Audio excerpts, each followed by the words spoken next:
Hey YouTube, Boxcar Will here. Just going to do a quick update on the layout. I haven't been doing too much down here. I got a few things that I've been working on. Small little hidden staging yard and then another little loop before I can get into building the helix and stuff. And I've also cut up some cork, put down some cork in Mitchell Yard. I'll show you that, and also some ties that I've got that I've been working on. And so yeah, let's go have a look, see what's going on. Okay, so here you see the track where the ice cream bucket is. That is a small little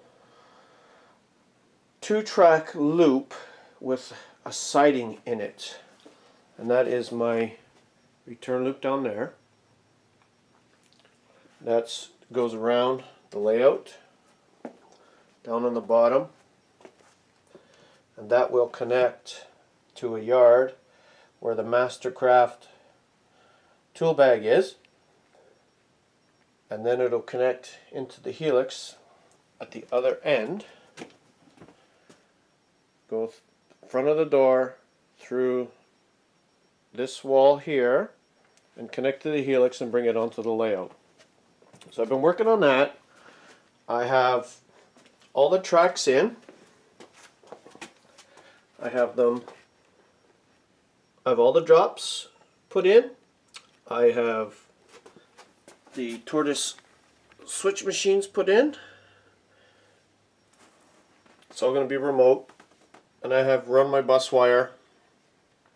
I just haven't installed, I haven't hooked anything up yet, and I haven't tested it yet. But in order to get to the next stage, I had to put all that in. The next stage is this track right here, which I've been working on. This track represents trains heading towards Butler Yard, and then off 2 points north up towards, I think it's Duck Creek, and then out towards St. Paul. So here's Mitchell Yard. You can see I have the cork down. Here's a bunch of cork that I cut up, 3/4 inch strips, and there's a few ties that I've cut up and have them temporarily down. I haven't glued them down yet. So the track comes around here. It's 2 tracks. Slow down. 2 tracks, goes into one, and then starts the grade down.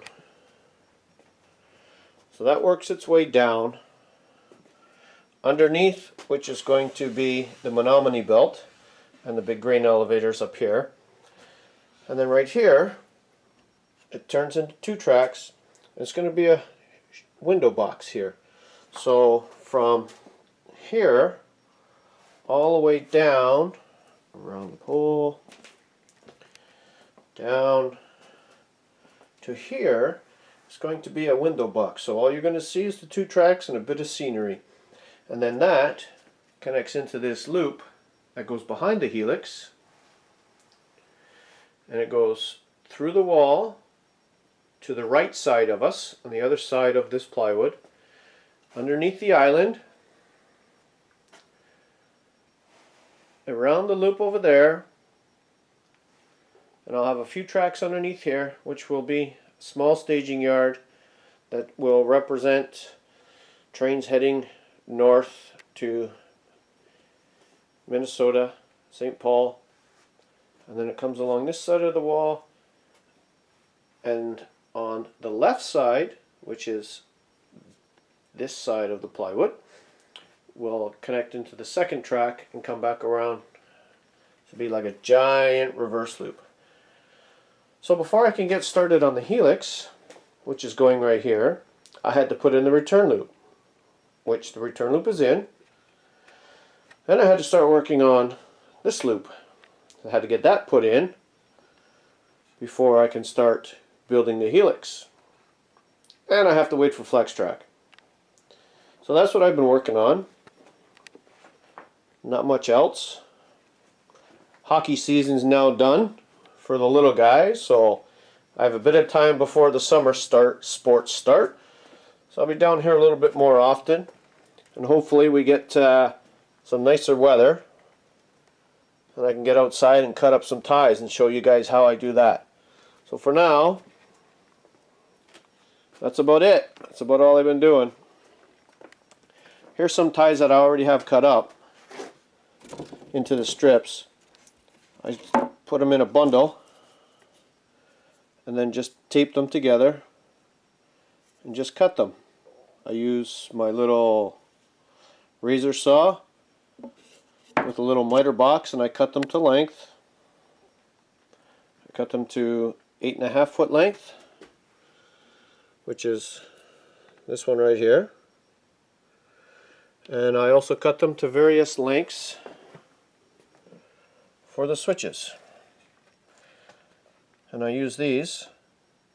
I glued down a Fast Tracks switch template, paper template, onto a piece of plywood, like this one here. And so where the colored or shaded areas are is where the PC tie will be, and that is what these empty spots right here are. This is where the PC ties will go. That's what I did, just like this one right here. See, that's where it'll go. So when I glue these ties down, I will use this switch to align to make sure I have all the ties pretty straight, so that the switch will fit in there. And I just use white glue. I spread it out onto the cork. I use my finger, spread it out onto the cork, press the ties in there, straighten out all the ties, let it dry overnight, and then we can start hand laying. Hopefully I get to that pretty soon. I've been working on a few other things on the other side to get things moving along. So that's it for now, and hopefully I can get a bunch more stuff going and have another update real soon. Until then, take care, YouTube.